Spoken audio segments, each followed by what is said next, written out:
Brad, what do you make of not one but two new headquarters? What does that mean? Right, HQ 2A and 2B. I think probably Amazon was wary of recreating the same problems it had with Seattle, where they have 45,000 workers, the biggest employer in the city, overwhelming transit, sending home prices higher. And if you're going to hire 50,000 people in another city, you're probably bringing the same problems there. You know, the main thing they need to do is tap areas of technical talent, DC and New York being two of the biggest cities for engineers.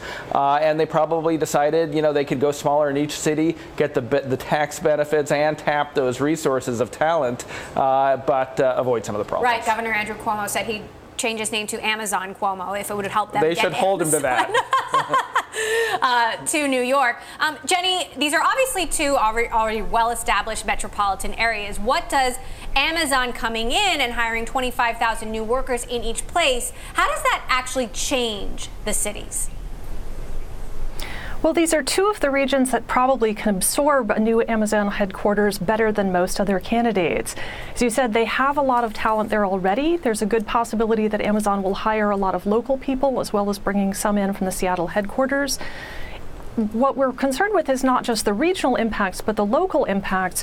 Where Amazon chooses to open its site will have big impacts on the housing markets locally. So how will it impact the housing markets locally? Well, both New York and Washington, D.C. are really tight housing markets, but within those regions, Long Island City and Crystal City are actually some of the more growth-friendly neighborhoods. Both of these are located a little bit outside of the central business district, so they've got slightly softer commercial real estate markets. Both of them are also pretty growth-friendly in their zoning. They allow tall buildings. So this is a really different animal than if Amazon, for instance, tried to go into Brownstone, Brooklyn, or a neighborhood like Georgetown in Washington, D.C. These are neighborhoods that are used to accommodating tall buildings. They don't have a lot of residential neighbors who are likely to push back, and so this is probably a relatively easy landing in both regions. Brad, how do you imagine this will change the company, Amazon? You know, not a lot. It's already a pretty decentralized and distributed company, lots of divisions that work independently. I don't know if there will be that much of a difference with teams working across the country from each other versus across Seattle. It's already a company where decision-making is very decentralized. So, Jenny, talk to us about the longer-term implications here. Obviously, it's going to take some time for them to move in, for them to hire the workers, and for them to build up to that, you know, projected 25,000 in each place, if indeed these are the chosen cities. What are the longer term implications that you're going to be watching? Well, certainly we're going to be looking to see how the regions adapt to absorb more workers. In particular, are they going to build more housing?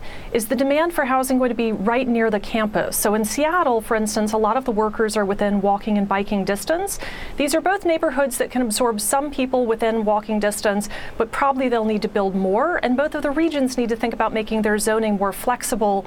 Both of them also have some pretty serious deferred maintenance on their transportation infrastructure. The New York City subway and Washington, D.C.'s metro system have had some ridership problems. They need to make long-term investments. The upside potential is that Amazon coming in could put pressure on local policymakers and force them to make investments that are better for existing residents and existing businesses. Brad, let's talk about the D.C. area part of this decision, because Jeff Bezos, of course, owns the Washington Post. The president has trained his ire on Amazon and Jeff Bezos.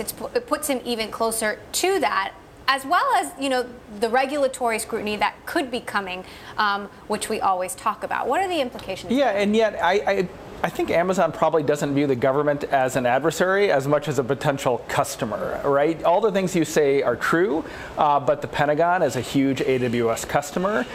You could see the VA being a huge customer of the Amazon business unit that sells hospital supplies. Amazon wants to do business with so many branches of government. And he's made a point of saying, we think the government should be well equipped and defended, and we're going to be part of that.